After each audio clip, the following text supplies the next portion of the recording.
base. And fans eager to get their first home look at the 1992 version of the Nittany Lions.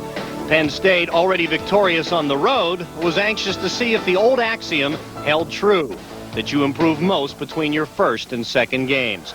And by the fourth possession against Temple, they were about to get their answer. The handoff to JT. Look out, he's got some room. He's at the 50. JT at the 45, the 40. He gets away from a tackle at the 30, down to the 20, down to the 15, and finally tripped up at the 15-yard line. Blasted himself up the middle. Good, quick trap. Turned to the outside, and then he got into full gear. He can break tackles in open field. Wally Richardson on first down. Pitches back to Richard Anderson. Anderson at the 10. He's at the 5. Breaks the tackle and goes in for the touchdown. That's that short side toss.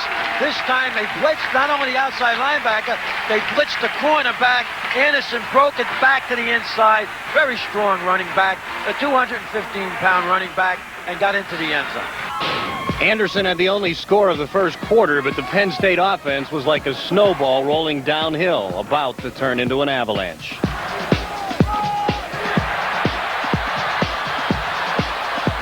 Here's the handoff to O'Neal. Has a hole up the middle. He's at the 40. Breaks the tackle. He's at the 45, the 50. Brian O'Neal is turning on the speed. He's at the 20, the 15, the 10.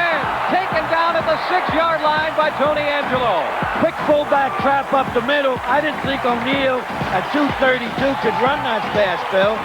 I'll tell you, key block by Jarrett. Number 57 picked off the linebacker, enabling O'Neal to make a cut back to his left. The momentum built as J.T. Morris followed with all but the final inches. Ryan Grube, the third tight end in the short yardage situation. Here's the quarterback sneak. Wally Richardson is in for the touchdown. Touchdown, Penn State. Great surge by the center, 2 guards. Blew back a big Temple defense. There's some big boys in there. Nice drive. The extra point failed, but not much else did. There was plenty to cheer about for the blue and white, and not just the running game, even when aided by a personal foul penalty.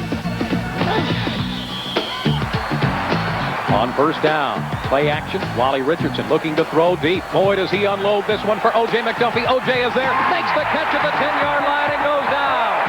That was a check-off. It was an automatic. They read the single coverage on O.J., put him on a fly pattern, and Richardson laid that ball out there beautifully. On the very next play, the Lions lost the ball. But when they got it back, well done was the best way to describe their next drive. Wally Richardson and O.J. McDuffie were cooking with gas via the forward pass. Wideouts to each side, I formation in the backfield again. Fake and a throw and a completion to O.J. McDuffie at the 15. Nice pass, nice route by O.J. They're starting to utilize it, but that's the same play they ran before that he missed them. And Richardson is back to pass. He throws. This one is complete down to the 8-yard line and down to the 4-yard line in Penn State. Penn State knew they could get another first down close to the end zone, and they went to the short pass. 3rd and 1 it is, Bill. Once again, a fumble cost them a chance to get into the end zone, but not all was lost. The trusty right foot of Craig Fayak was good for 3, and the halftime lead was 16. The home folks were already waving goodbye to Temple. And in the second half, the Lions tried to chase the Owls home for good. E.J. Sandusky at center, snaps it back to Wally Richardson. Handoff to Richard Anderson, gets around the corner. He's at the 45, the 50, 45, 40, 35, and knocked out of bounds by Darrell Nelson at the 33-yard line. They blitzed the outside linebacker, and Anderson felt that he could beat him to the outside. Gave him a little shoulder fake, turned it up another gear, got around the corner, almost went all the way. It was a good day for us today on the ground.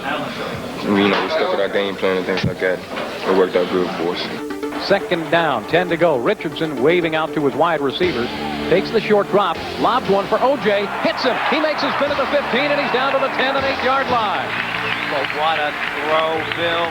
They roll up the corner, had a double on O.J. Richardson took just a little bit off the ball, right into O.J.'s arms. But another Penn State drive would die inside the red zone when Richardson misfired to McDuffie on 3rd down. That's what the foot of Fayak is for. His 22-yard field goal made it 19-0, and Penn State wasn't kidding around anymore. It was time to reverse the trend and get back into the end zone. Tyson Thomas left, McDuffie to the right side. Troy Drayton, the tight end. Here's the draw play to Richard Anderson. Has a hole. He's at the 35, the 20. He's out of the 25, the 15, 10-5. Touchdown! Richard Anderson. As the cornerback tried to fold to the inside, make the tackle, O.J. McDuffie turned him out, put him on his back, and Anderson can make that cut and go for a touchdown. Making up for the failed kick earlier, the Lions went for two, and guess who caught the conversion pass? O.J. McDuffie. The comfortable lead allowed Joe Paterno to start getting some valuable playing time to some other Nittany Lions, like wide receiver Tyson Thomas, battling back from an injury. But he wasn't the only new wrinkle. Richardson under center, second down and 8 to go. Takes the snap, he's back to pass. He's looking under pressure, throws over the middle, complete to Archie, touchdown, Penn State. Mike Archie scores his first touchdown as a Nittany Lion. But how about that pass? It was just a crossing pattern. Richardson stayed in the pocket, waited for Archie to come across and free up, getting away from the defender, and led him right in front where he could pluck the ball with his hands. Archie from Sharon, Pennsylvania, was part of the great running back recruiting 2 seasons ago, and his touchdown set up another McDuffie conversion reception. And another blue chip running back from that same class is Stephen Pitts from New Jersey. Here's the handoff to Stephen Pitts, sweeping the right side. He's through the line of scrimmage. He's at the 30, down to the 25 and 23. Nice cutback by Pitts. That was a short side sweep, and he cut it back against the pursuit. And for a young back, he did a good job. Pitts was one of 10 different ball carriers to contribute to the win over Temple. Here's Wally Richardson. Handoff to Stephen Pitts, following Todd Rucci right into the end zone for the touchdown. Touchdown, Penn State, a 10-yard run by Stephen Pitts. Made it look easy, didn't he, Bill? Nobody there to block. But he shows good speed, though. Yep. Every play is, is a hard play. So no matter when either the three of us get in, myself, Mike Archie, or Kijana, we run hard. So, and you're right, yeah, we only do get a few plays, but, the plays that we do get in there, we run hard. Things were looking up in the stands and on the scoreboard, and in the fourth quarter, Matt Nardilillo came in at quarterback, and the offensive success continued with his toss to Brian Curley. I was real comfortable, ready to play. I'm a little disappointed I couldn't get in there a little bit earlier, but that's the way things go. But I felt good when I got in there. It was really good to get in, throw a few balls.